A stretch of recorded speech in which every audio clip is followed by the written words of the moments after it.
Okay, high voltage impulse generation. तो हम high voltage impulse generator को डिज़ाइन करेंगे और फिर हम देखेंगे कि वाकई वो हाई वोल्टेज उसको कर रहा है कि या नहीं कर रहा है। ठीक है, सो यहाँ से देखें,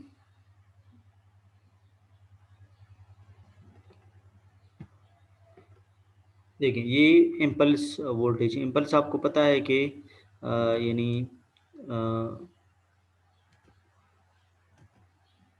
यानी बहुत ज़्यादा वोल्टेज, ठीक है, बहुत कम टाइम के लिए अगर प्रोड्यूस होता है तो उसको हम एसी या डीसी नहीं कहते, बल्कि उसको हम क्या कहते हैं, उसको हम इम्पल्स कहते हैं। यानी अब ये देखें, बहुत ज़्यादा वोल्टेज है और बहुत ही कम टाइम, यानी माइक्रो सेकेंड्स, ठीक है, के लिए ये प्रोड्यूस होता है। तो इसकी सबसे अच्छी एग्जांपल जो है वो क्या है, वो लाइटनिंग है। ठीक है, या स्विचिंग सर्जेस हैं वो भी हैं, और या लाइटनिंग है। सही। सो लाइटनिंग बहुत ज़्यादा वोल्टेज होता है बहुत ही कम ड्यूरेशन के लिए। सो ये इसको हम इम्पल्स कहते हैं। ठीक है, और इसका इक्वेशन जो है वो क्या है, वो ये है, वी नॉट यानी वी पीक। ठीक है, यानी इसका जो वो है वो पीक, वो वी नॉट है। सही। E raise to the power alpha t minus e raise to the power beta T. ठीक है, ये अल्फा क्या है, बीटा क्या है, ये आगे जाके हम पढ़ेंगे कि ये इसके रूट्स हैं। ठीक है, तो e raise to the power alpha t, ठीक है, minus e raise to the power beta t, सही है, इनटू वी पीक। सही है, तो इसको ये जो होगा, ये इम्पल्स वोल्टेज, इसका इक्वेशन है। ठीक है, इसका इक्वेशन है। हम जिस तरह हमने हाई वोल्टेज डीसी जनरेशन में पढ़ा कि हमने सिंगल स्टेज जनरेटर पढ़ा, और फिर हमने इन कैस्केड में बहुत से यूनिट्स लगा के हमने इसको हाई वोल्टेज तक ले गए। इस तरह इसमें भी हम करेंगे कि एक सिंगल यूनिट या सिंगल स्टेज वाला इम्पल्स जनरेटर हम पढ़ेंगे, और फिर हम यही कहेंगे कि बाकी जो वो हैं यूनिट्स हैं, इसको आप कनेक्ट करें कैस्केड में, तो इससे आप क्या हासिल कर सकते हैं, यानी हाई वोल्टेज इम्पल्स जनरेशन हासिल कर सकते हैं। अच्छा, वहाँ पे अगर आप लोगों को याद हो तो दो डायोड्स और दो कैपेसिटर्स थी। यहाँ पे डायोड तो नहीं होगा, यहाँ पे दो कैपेसिटर्स होंगी, C1 C2, और दो रेजिस्टर्स होंगे, डायोड्स नहीं होंगे। ठीक है, दो रेजिस्टर्स होंगे। सही। सो एक को R1 R2 और C1 C2। ठीक है, C1 जो है इसको हम चार्ज करेंगे अप टू वी नॉट तक। ठीक है, यानी ये सोर्स का काम देगा, और ये वाला जो है ये लोड का काम देगा। सही है। ठीक है, अच्छा, R1 जो है इसको हम डैम्पिंग रेजिस्टर कहेंगे। ठीक है, डैम्पिंग रेजिस्टर। ठीक है, और जो R2 है इसको हम डिस्चार्ज रेजिस्टर कहेंगे। ठीक है, डिस्चार्ज। अच्छा, ये जो R1 है ये असल में वेव फ्रंट बनाने के लिए है, और ये जो है वेव टेल को बनाने के लिए। अब वेव फ्रंट क्या है और वेव टेल क्या है, ठीक है, यहाँ से लेकर पीक तक, ठीक है, जो वेव फॉर्म है उसको हम वेव फ्रंट कहते हैं। ठीक है, और फिर यहाँ से यहाँ तक ये जो है ये वेव टेल है। सही है। सो वेव फ्रंट के सॉरी, वेव फ्रंट जो है यानी जब 50% ऑफ तक पहुंच जाता है यहाँ तक। ठीक है, यहाँ 50% ऑफ द पीक वैल्यू, ये पीक वैल्यू है, इसको हम पीक कहते हैं। ठीक है, टीपी यानी time required to reach the peak value, TP. ठीक है, और ये T1 है, यानी time required to reach 50% of the peak value. अगर ये लेट सपोज फॉर एग्जांपल अगर ये है 40 वोल्ट्स, ये किलो वोल्ट्स। ठीक है, तो ये कितना होना चाहिए, ये इसका हाफ होना चाहिए, यानी 20 kV। ठीक है, तो वो टाइम कि जिस पे ये half of the peak value तक पहुंचे तो उसको हम कहते हैं वेव फ्रंट। ठीक है, और फिर दूसरे एंड पे जब ये यानी जब ये यानी रिड्यूस हो, डिके हो, और डिके में 50% तक पहुंच जाए, तो उस टाइम को फिर हम क्या कहते हैं, ये यहाँ से लेकर यहाँ तक इसको वेव टेल कहते हैं, ठीक है। जब राइजिंग हो 50% तक ऑफ द पीक वैल्यू तक पहुंचे तो उसको वेव फ्रंट कहते हैं, और जब डिके में 50% तक आ जाए, ठीक है, तो इसको हम वेव टेल कहते हैं, सही है। तो ये R1 यानी इसको मेंटेन रखता है, ठीक है। और R2 अगर अगर आप ये टाइम कम ज़्यादा करना चाहते हैं तो आपने R2 को छेड़ना होगा। अगर आप ये वाला टाइम कम ज़्यादा करना चाहते हैं तो आपने R1 को कम ज़्यादा करना होगा, सही है। अच्छा, और C1 मैंने आपको पता है कि इसको हम एज ए सोर्स, पहले इसको हम सोर्स, आपको पता है कि कैपेसिटर सोर्स के तौर पे भी काम कर सकता है और लोड के तौर पे भी काम कर सकता है। सोर्स के तौर पे तब काम करेगा जब इस पे ऑलरेडी वोल्टेज हो, ठीक है ना, स्टोर्ड वोल्टेज हो, तो फिर ये सोर्स का काम। अगर ये खाली होगा तो फिर ये सोर्स का काम नहीं दे सकता, बल्कि फिर ये लोड का काम देगा, ठीक है, अगर ये खाली होगा। तो जब ये चार्ज को स्टोर करता है तो ये एज ए लोड काम करता है, और जब ये चार्जेस देता है, सप्लाई करता है, तो फिर ये सोर्स का काम देता है, ठीक है।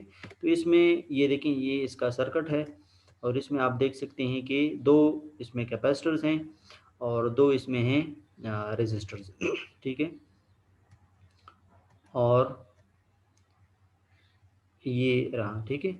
इसकी अब हम डिज़ाइनिंग पढ़ते हैं।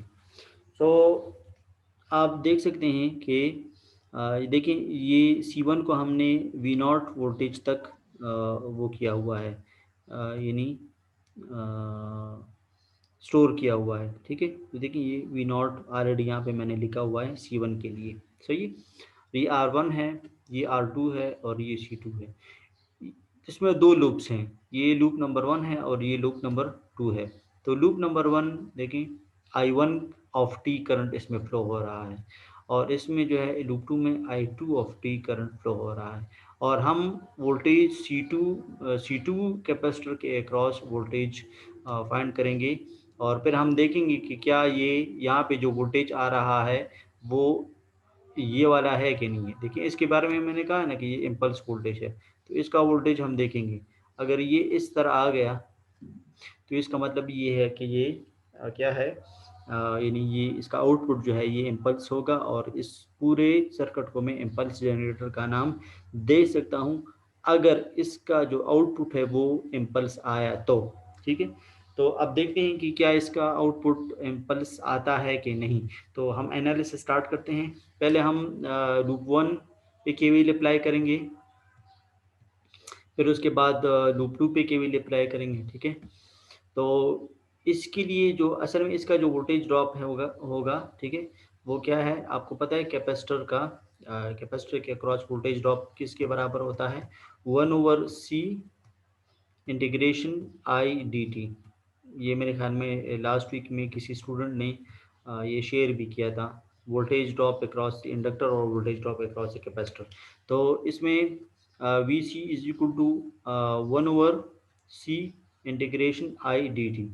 तो ये किसी भी कैपेसिटर का वोल्टेज ड्रॉप है। अगर ये C2 का है तो फिर मैं यहाँ पे C2 लिखूंगा, VC2 is equal to 1/C2, और इसके थ्रू जो करंट फ्लो हो रहा है वो I2 है, तो I2 dt, ठीक है। यानी VC2 is equal to 1/C2 integration I/d2, ठीक है। C तो हमें पता है, ये जो जो कैपेसिटर हम लगा रहे हैं ये तो हमें इसकी वैल्यू तो हमें पता है, मगर अगर पता नहीं है तो वो इसकी वैल्यू है, तो इसकी वैल्यू हम पहले फाइंड करेंगे आई की। जब ये फाइंड होगा तब ये VC2 फाइंड हो जाएगा, और VC2 फाइंड हो जाएगा तो फिर हम इसको इसके साथ कंपेयर करेंगे कि क्या ये इम्पल्स दे रहा है या नहीं दे रहा, ठीक है। तो KVL अप्लाई करते हैं, तो VC वोल्टेज ड्रॉप ये देखिए सोर्स के तौर पे काम कर रहा है, ठीक है। तो ये I1 R1, ठीक है, प्लस इससे दो करंट फ्लो हो रहे हैं। ये देखिए, ये लूप 1 और लूप 2 में कॉमन है। I1 करंट नीचे की तरफ आ रहा है और I2 करंट ऊपर की तरफ जा रहा है, तो ये दोनों माइनस होंगे। तो I1 माइनस I2 आपको पता है, I1 minus I2 into R2 plus ये कैपेसिटर, ठीक है। एज ए कैपेसिटेंस वोल्टेज जो इसमें है वो हम 1/C1 इंटीग्रेशन I1, इससे सिर्फ I1 करंट फ्लो हो रहा है, ठीक है। तो I1 of T D T, सही है। तो R1 R2 और C1 इज इक्वल टू ये वोल्टेज जो कैपेसिटर में स्टोर हुआ है वो इसकी बात हो रही है, ठीक है। अच्छा, अब इस पे हम लेप्लास ट्रांसफॉर्मेशन अप्लाई करेंगे, ठीक है। लेप्लास ट्रांसफॉर्मेशन वोल्टेज के लिए इस तरह होता है, V nought divide by S is equal to I, जो स्मॉल होता है उसको कैपिटल लिखना होगा। तो capital I1 R1 plus I1 minus I2 into R2 plus 1/C1। और इंटीग्रेशन का जो लेप्लास होता है वो आपको पता होना चाहिए, वो 1/S है। डिराइवेटिव का लेप्लास S के बराबर होता है, डी बाई डी टी का लेप्लास S के बराबर होता है। और डिराइवेटिव चूंकि इंटीग्रेशन जो डिराइवेटिव का उल्टा है, तो अगर इसका लेप्लास एस है तो इंटीग्रेशन का लेप्लास 1/S होगा, सही। तो 1/C तो अपनी जगह पे, और 1/S ये असल में इस इंटीग्रेशन की वजह से आया है। और I1 है तो कैपिटल I1 मैंने लिखूंगा, ये लूप 1 में काम हो रहा है, ठीक है। अब इसमें यहाँ पे भी I1 है, यहाँ पे भी I1 है, और यहाँ पे भी I1 है, तो इन तीनों को कॉमन करें, I1 R1 plus R2 plus 1/C1S into I1, ठीक है। और माइनस, देखिए माइनस I2 इंटू R2, इसको इक्वेशन नंबर 1 कहें। ये लूप नंबर 1 हुआ। अब लूप नंबर 2, देखिए ये लूप नंबर 2 है। तो apply KVL on loop number 2। तो आपको पता है कि यहाँ पे ये किधर गया, अप्लाई लूप नंबर 2, ये यहाँ से, ठीक है। सो यहाँ से, सो इसमें कोई वोल्टेज सोर्स भी नहीं है, और जो कैपेसिटर है वो भी चार्ज नहीं है, तो इसलिए सारे के सारे ड्रॉप्स होंगे। केवीएल में आपको पता है एक साइड पे हम सोर्सेज लिखते हैं समीशन, और दूसरे साइड पे सोर्स का समीशन हम करते हैं। तो यहाँ पे सोर्स कोई नहीं है, तो इसलिए सोर्सेज का साइड जो है वो ज़ीरो हो जाएगा, और तमाम के तमाम ये क्या हैं, ड्रॉप्स हैं। तो इसमें कौन कौन से ड्रॉप हैं, एक R2 ड्रॉप है और इस लूप में, और एक C2 ड्रॉप है, सही है।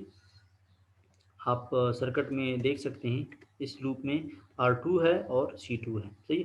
R2 में फिर दो करंट फ्लो हो रहे हैं, एक अपवर्ड और एक डाउनवर्ड। आपको पता है R2 जब हम लूप 1 में काम करेंगे तो I1 माइनस I2 लिखेंगे, और जब यहाँ पे होगा तो फिर अब यहाँ पे I2 माइनस I1 होगा, सही है ना। तो I2 minus I1 into R2 plus 1/C2 integration I2 dt, सही। अब अगेन इसका लेप्लास आपको पता है, लेप्लास से वो कैलकुलेशन आसान हो जाती है, तो इसलिए हम लेप्लास का सहारा लेते हैं। तो taking Laplace transform of the above equation, I2 minus I1 capital लिखा इंटू R2, ठीक है, प्लस 1/C2 इंटीग्रेशन के लिए 1/S लिखा, I2 इज इक्वल टू 0। अब ये इक्वेशन नंबर 2 है। अब यहाँ पे I2 है, यहाँ पे भी I2 है, I2 को कॉमन लिया, तो ये देखिए ये I1 और ये वाला I2 इज इक्वल टू 0, ठीक है। We can write equation number 1 in equation number 2 in matrix form, ठीक है। इसको मैट्रिक्स फॉर्म में लिखेंगे तो किस तरह लिखेंगे, ये देखिए यहाँ पे मैट्रिक्स फॉर्म में, तो ये इस तरह हो जाएगा। ये I1 इक्वेशन नंबर 1 के साथ I1 का वो है कोएफिशिएंट है, और ये I2 का कोएफिशिएंट है इक्वेशन नंबर 1 में, इज इक्वल टू ये, यानी अगर आप इसको सॉल्व करें, this multiply by this plus this multiply by this is equal to this, तो इससे वही इक्वेशन नंबर 1 बन जाएगा। फिर this multiply by this into, आपको पता है ना रो इंटू कॉलम किया जाता है, तो this multiply by this plus this multiply by this is equal to this, इससे इक्वेशन नंबर 2 बन जाएगा। तो इससे, ठीक है ना, इसको इससे मल्टीप्लाई करें, इससे multiply is equal to this, इससे इक्वेशन नंबर 1 बन जाएगा। और इसको इससे मल्टीप्लाई करें I1 को, और इसको इससे मल्टीप्लाई करें इज इक्वल टू 0, इससे इक्वेशन नंबर 2 बन जाएगा, ठीक है। सो ये अब the output of the circuit, अब आउटपुट की तरफ आते हैं। आउटपुट क्या है, कैपेसिटर क्रॉस C2 के क्रॉस आउटपुट है ना, आपको पता है। So V2 is equal to 1/C2 integration I2 dt, सही है। इसको इसका भी लेप्लास करें तो V2 of S is equal to 1/C2 C2S और I को कैपिटल ई का I2, ठीक है। अब मैंने आपको बताया था कि ये चीज़ फाइंड करनी है, ठीक है। ये फाइंड होगी तो इससे बस output voltage drop, output across capacitor C2 find हो जाएगा और हमारा काम आसान हो जाएगा, ठीक है। So in order to find I2 हमने क्रैमर रूल का सहारा लेना है। देखिए ये I2 हमने फाइंड करना है। I1 को फाइंड करने की ज़रूरत नहीं है क्योंकि हम वोल्टेज अक्रॉस C2 फाइंड कर रहे हैं जिसमें सिर्फ I2 करंट फ्लो हो रहा है, तो I1 को फाइंड करने की ज़रूरत नहीं है, I2 को। और आपको पता है क्रैमर रूल क्या है, क्रैमर रूल में डिटरमिनेंट होती है, ठीक है। I1 को फाइंड करने के लिए डेल्टा वन, अच्छा यहाँ पे मैं करता हूँ तो आपको पता लग जाएगा। Delta one divided by delta, और I2 के लिए delta two divided by delta. अब ये डेल्टा क्या है, डेल्टा वन क्या है, डेल्टा टू क्या है। I1 is equal to delta one divided by delta, ये होता है। और I2 जो है, चूंकि हम I2 फाइंड कर रहे हैं तो सिर्फ ये वाला देखेंगे, delta two divided by delta. अच्छा अब डेल्टा क्या है, डेल्टा दोनों में डिवाइड है, ठीक है। डेल्टा इसका डिटर्मिनेंट है, ये जो बड़ा मैट्रिक्स है कोएफिशिएंट्स वाला, इसका डिटर्मिनेंट फाइंड करेंगे। आपको पता है डिटर्मिनेंट से सिर्फ एक वैल्यू आती है, मैट्रिक्स फॉर्म में नहीं होता, उससे एक वैल्यू आ जाती है, this multiply by this minus this multiply by this, इससे डिटर्मिनेंट की एक खास वैल्यू आ जाती है, ठीक है। और अगर ये नॉन जीरो होगी तब ये I1 और I2 फाइंड होगा। अगर डिटरमिनेंट की वैल्यू जीरो है तो फिर ये आगे सॉल्व नहीं हो सकता, क्योंकि anything divided by zero is equal to infinity आता है, ठीक है। तो ये तो हुआ डेल्टा। अब ये डेल्टा वन और डेल्टा टू क्या है, अगर ये जो राइट साइड पे जो वैल्यूज हैं, इसको अगर आप इस पे रिप्लेस कर दें कॉलम वन पे, तो ये, और इसको अपनी जगह पे रहने दें, फिर आप डिटरमिनेंट फाइंड करेंगे तो ये डेल्टा वन कहलाएगा। ये क्रैमर रूल आप लोगों ने बार बार पढ़ा होगा, ठीक है। और अगर इसको हम इस पे रिप्लेस कर दें, कॉलम टू पे रिप्लेस कर दें और कॉलम वन को अपनी जगह पे रहने दें, तो फिर इसका डिटरमिनेंट जो फाइंड करेंगे तो वो क्या कहलाएगा, वो डेल्टा टू कहलाएगा। तो आपको पता है हम I1 फाइंड नहीं कर रहे हैं, हम I2 फाइंड कर रहे हैं, तो हम सिर्फ डेल्टा टू और डेल्टा को लेंगे, ठीक है। तो ये हुआ डेल्टा टू। देखें R1 R2 और 1/C1 S ये अपनी जगह पे, और माइनस R2 ये अपनी जगह पे, और इसको रिप्लेस किया यहाँ से V2 डिवाइड बाई S और 0, सही है।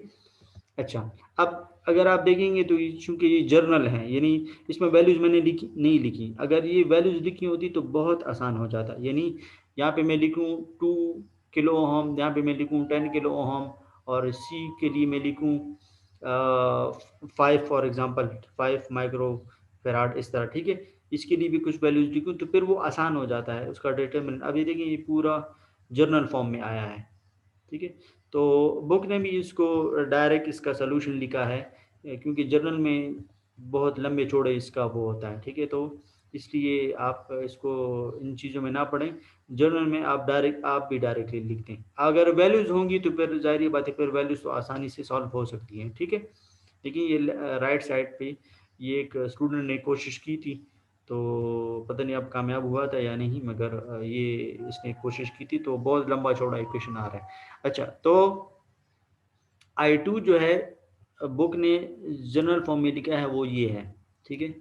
और वो क्या है कि I2 is equal to V naught divided by R1 into, यानी इससे यही इक्वेशन आता है, ठीक है, S divided by S square plus P S plus Q.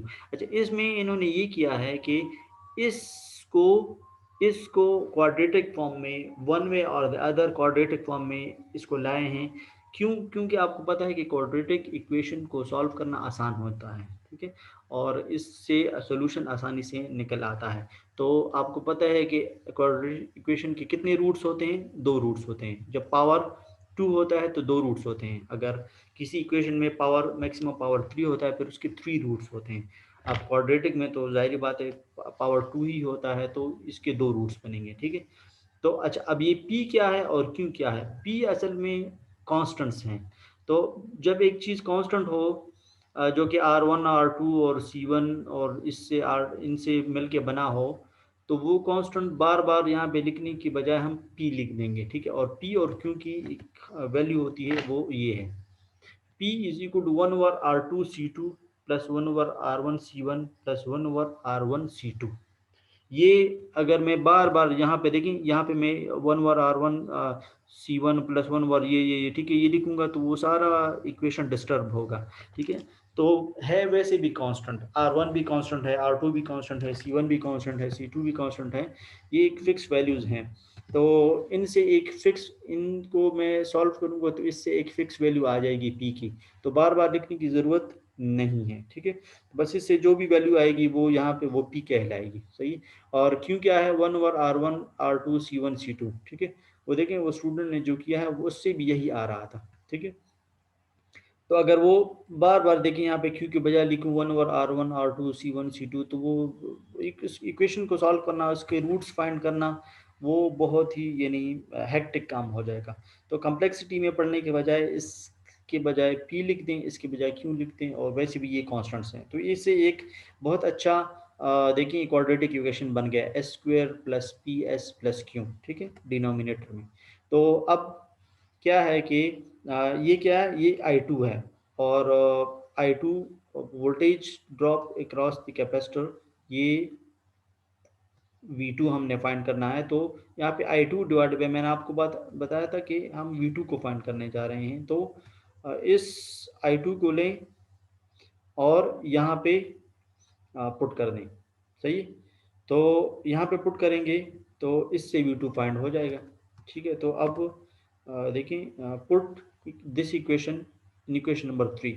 तो V2 इज इक्वल टू, देखें V2 इज इक्वल I2 है, I2 यहाँ से लिया और डिवाइडेड बाय, ये क्या था यहाँ पे C2S। ठीक है, तो C2S देखें, ये S इस S के साथ कैंसिल हो जाएगा। ठीक है, और सिर्फ C2 रह जाएगा। यहाँ पे देखिए, ये S इस S के साथ कैंसिल हो जाएगा, सिर्फ यहाँ पे P2 रह जाएगा। ठीक है, अब R1 और C2 अगेन कांस्टेंट है, तो इसको भी बार बार लिखने की जरूरत नहीं है, बार बार हमें तंग करेगा। तो इससे जो भी इन दोनों को मल्टीप्लाई करेंगे, इससे जो भी वैल्यू आएगी बस वो फॉर एग्जाम्पल K है। ठीक है, तो इसलिए मैं यहाँ पे K लिखता हूँ। तो देखिए ऊपर जो S था वो इस S के साथ कैंसिल हो गया। अब प्योरली हमारे पास सिर्फ क्वाड्रेटिक इक्वेशन है इन डिनोमिनेटर, और इस साइड पे ये क्या है, कांस्टेंट्स हैं। तो 1/S² + PS + Q। अच्छा, अब इसकी जो रूट्स हैं वो फाइंड करते हैं। तो इसका रूट अल्फा और बीटा। सही, अल्फा -p +p² -4 AC। ठीक है, यानी AC इससे क्यों आता है, 4Q डिवाइड बाई 2, और -p आपको पता है कि दो उससे होती है ना, कि एक प्लस होता है, ठीक है, और एक माइनस होता है, प्लस माइनस है ना। तो जो प्लस वाला टर्म है वो अल्फा कहलाएगा, और माइनस वाला टर्म है वो बीटा कहलाएगा। ठीक है, तो आपको पता है कि इससे जो भी वैल्यू आएगी वो इससे माइनस हो जाएगी, पी से माइनस हो जाएगी, तो इसकी वजह से अल्फा की वैल्यू कम आएगी, और इससे जो वैल्यू आएगी वो, ये भी माइनस है, ये भी माइनस है, तो ये दोनों ऐड हो जाएंगे। ठीक है, यानी अगर एक -2 है, दूसरा -8 है, तो ये इससे -10 बन जाएगा। और अगर यहाँ पे देखें, अगर ये -2 है और ये +8 है, तो इससे माइनस इससे +6 बन जाएगा। ठीक है, तो इससे 6 वैल्यू आ रही है और इससे 10 वैल्यू आ रही है। तो इन माइनस को आपको पता है वो इग्नोर किया जाता है। ठीक है, तो अल्फा की वैल्यू बीटा के हिसाब से कम आ रही है। देखिए ये 6 है और ये 10 है। सही, अच्छा, सो अल्फा और बीटा यानी e⁻⁴ अल्फा जो हमने पढ़ा था, e⁻⁴ बीटा पढ़ा था, वो असल में ये इनके ये रूट्स हैं। ठीक है, अल्फा और बीटा, इस क्वाड्रेटिक इक्वेशन के का जो पॉजिटिव रूट है वो अल्फा है, और इसका जो नेगेटिव रूट है वो बीटा है। अच्छा, अब फैक्टर्स देखिए, ये अल्फा और ये भी, अच्छा अब फैक्टर्स के फॉर्म में लिखते हैं फैक्टर। तो S minus alpha into S minus beta, ये दो फैक्टर्स होंगे ना। तो अब इसको, इसका ये तो अब लेप्लास ट्रांसफॉर्म में हमारा आउटपुट आ गया, मगर जो अब इसको टाइम डोमेन में कन्वर्ट करना है। तो टाइम डोमेन में कन्वर्ट करने के लिए मुझे इस तरह इन्वर्स लेप्लास ट्रांसफॉर्म अप्लाई करना होगा। तो इन्वर्स लेप्लास ट्रांसफॉर्म इस तरह नहीं हो सकता, इसके लिए मुझे पार्शियल फ्रैक्शन का सहारा लेना होगा।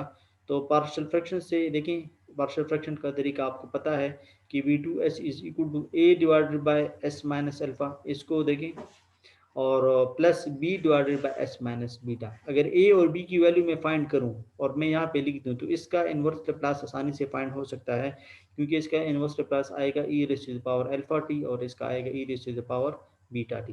ठीक है, सो ये देखें पार्शियल फ्रैक्शन का तरीका सही है। ये क्या होता है, इसका पहले जो है आप लोगों ने इसका एलसीएम लेना होगा, उस एलसीएम को इधर भी मल्टीप्लाई करें, उस एलसीएम को इधर भी मल्टीप्लाई करें, उस एलसीएम को इधर भी मल्टीप्लाई करें, ये तरीका होता है। इसका एलसीएम क्या है, S minus alpha into S minus beta, इनका इसका एलसीएम ये है। तो जब इसके साथ इधर मल्टीप्लाई करेंगे, ठीक है, तो वो तो कैंसिल हो जाएगा, इसके साथ करेंगे तो एस माइनस अल्फा कैंसिल हो जाएंगे, सिर्फ ऊपर एस माइनस बीटा रह जाएगा और इधर एस माइनस बीटा रह जाएगा। ठीक है, तो ये देखें ये तो कैंसिल हो गया, इससे आ गया 1, सही है, या इसको वी नॉट डिवाइड बाई के में के साथ था तो वो लिख लूँगा, और एस ए के साथ एस माइनस अल्फा आ गया और बी के साथ एस माइनस बीटा आ गया। अब ए और बी की वैल्यू फाइंड करना है, और इसका तरीका ये है कि ए को जब फाइंड करेंगे तो हम एस की वो वैल्यू लिखेंगे कि जिससे ये वाला टर्म जीरो हो जाए। जब ये वाला टर्म जीरो होगा तो ए फाइंड हो जाएगा, और बी को जब फाइंड करेंगे तो मैं एस की बजाय पूरी इक्वेशन में जिधर जिधर एस है मैं ऐसी वैल्यू लिखूंगा कि जिससे ये वाला टर्म जीरो हो जाए। ठीक है, तो अब आपको पता है कि बी को जीरो करना है तो बी किस तरह जीरो होगा, अगर एस की बजाय मैं अल्फा लिख दूं तो बी ये वाला टर्म जीरो हो जाएगा ना, क्योंकि alpha minus alpha zero, zero into B zero, मगर ये वाला एस जीरो नहीं होगा। ठीक है, तो put S is equal to alpha, सही है, ये इज इक्वल टू है, ठीक है, put H is equal to alpha in this whole equation, इसमें पूरे में। तो जब इधर मैं H is equal to alpha put करूंगा तो ये आ जाएगा अल्फा माइनस बीटा, और इधर जीरो आ जाएगा। तो ये देखिए यहाँ पे वी नॉट डिवाइडेड बाय के है, ठीक है, वी नॉट डिवाइडेड बाय के, तो ए की वैल्यू क्या आ जाएगी, वी नॉट डिवाइडेड बाय के इंटू ये भी नीचे आ जाएगा, तो अल्फा माइनस बीटा। ठीक है, अच्छा अब जो है यानी इधर दूसरे साइड पे आप देखें, अब S is equal to beta अगर मैं इसमें पुट करूँ, S is equal to beta, तो जब S is equal to beta put करूंगा तो ये बीटा माइनस बीटा ये वाला टर्म जीरो हो जाएगा, और यहाँ पे ये जीरो नहीं होगा। ठीक है ना, यहाँ पे बीटा माइनस अल्फा होगा, तो बीटा माइनस अल्फा, तो वी नॉट डिवाइडेड बाय के बीटा माइनस अल्फा। अच्छा, यहाँ पे अल्फा माइनस बीटा है और यहाँ पे बीटा माइनस अल्फा है, तो इन दोनों को अगर मैं कॉमन लूँगा तो नहीं ले सकता, क्योंकि ये अल्फा माइनस बीटा है, ये बीटा माइनस अल्फा है, तो इनको इस तरह मैंने किया कि यहाँ से मैंने माइनस कॉमन लिया।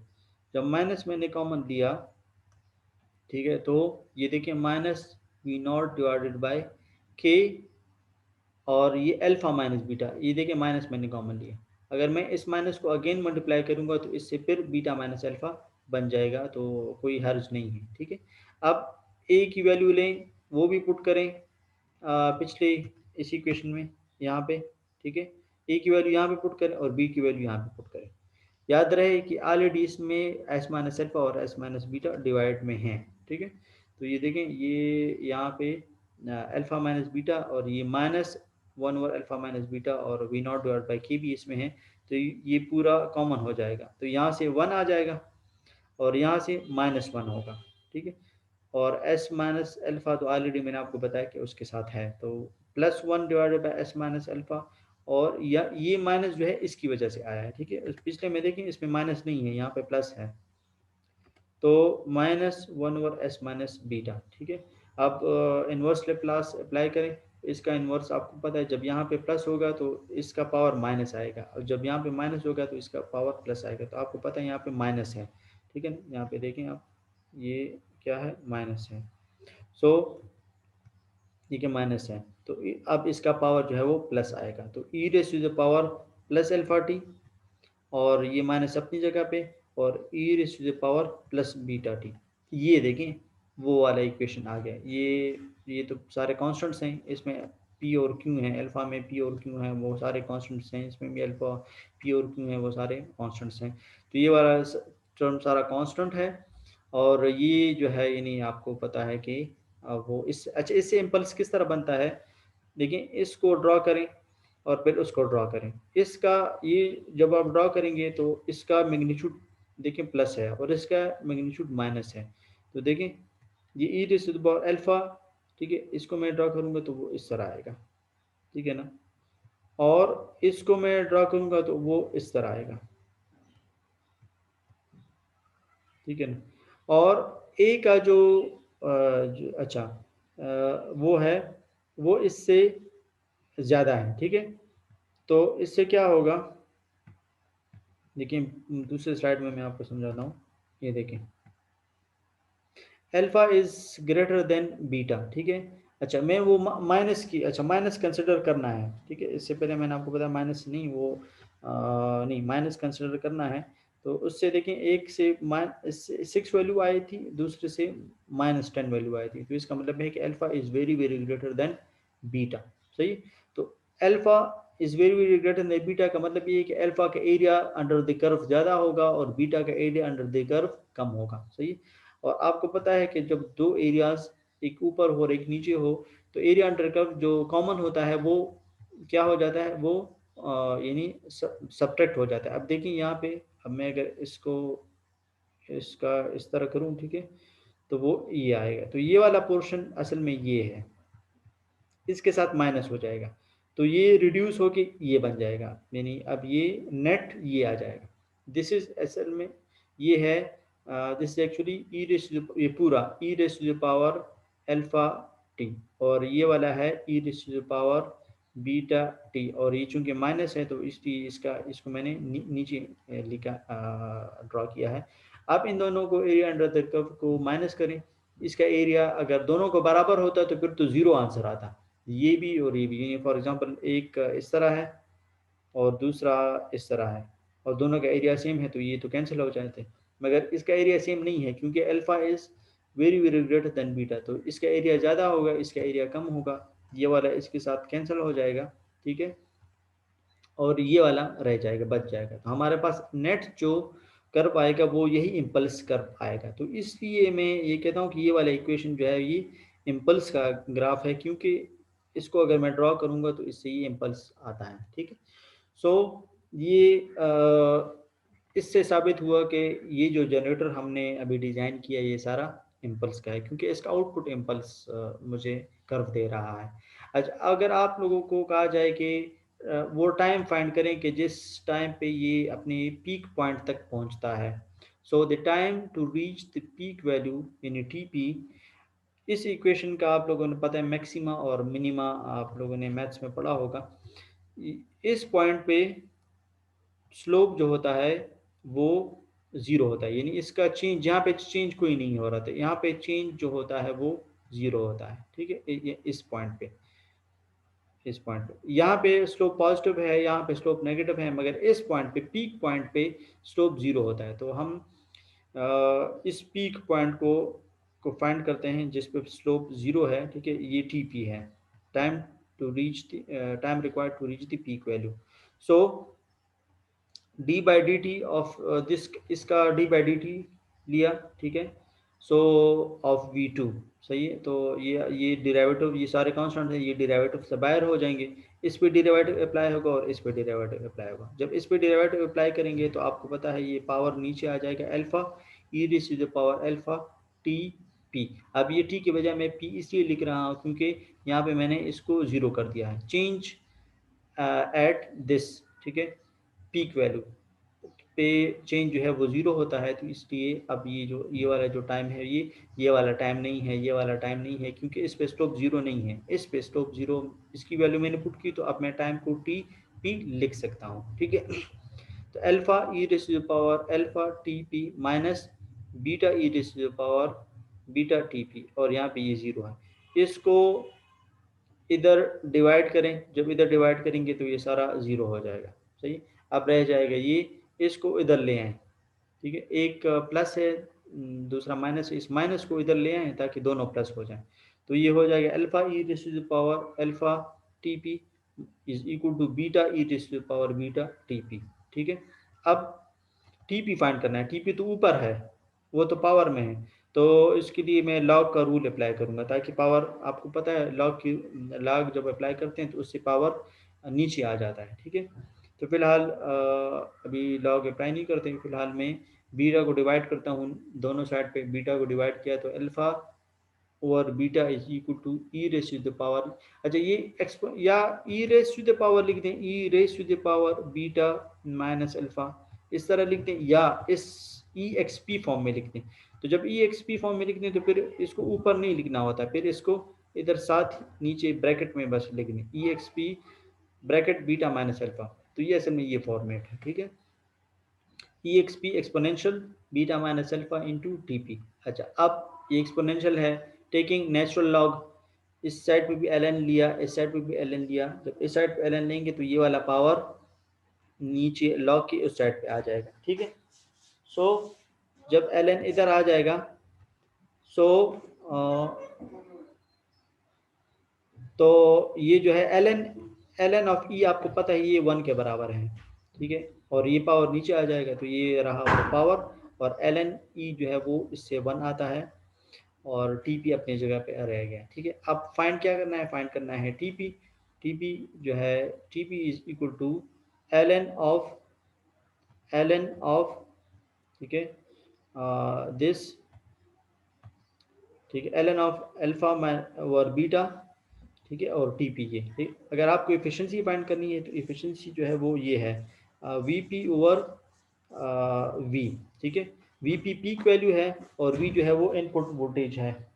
सो ये देखें, ठीक है, एन स्टेज के लिए आपका efficiency V P over V ये आ जाएगा, ठीक है, वी पी इसके बराबर है वी एट पीक वोल्टेज, ठीक है, यानी ये वाला, और वी जो है वो इनपुट सप्लाई वोल्टेज है, जो कोई जनरेटर का इनपुट जो हमने लिया था वो ये है।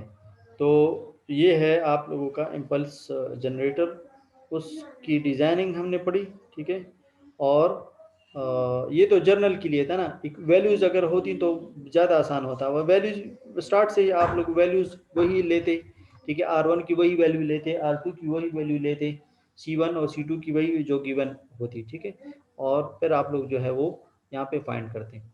तो ये टाइम आउट हो रहा है, तो कुछ ब्रेक के बाद, मेरा भी गला खुश्क हो गया है, कुछ ब्रेक के बाद फिर मैं आपको दूसरा लिंक सेंड कर दूंगा, तो उसमें फिर जो है हम आगे बढ़ेंगे, ठीक है।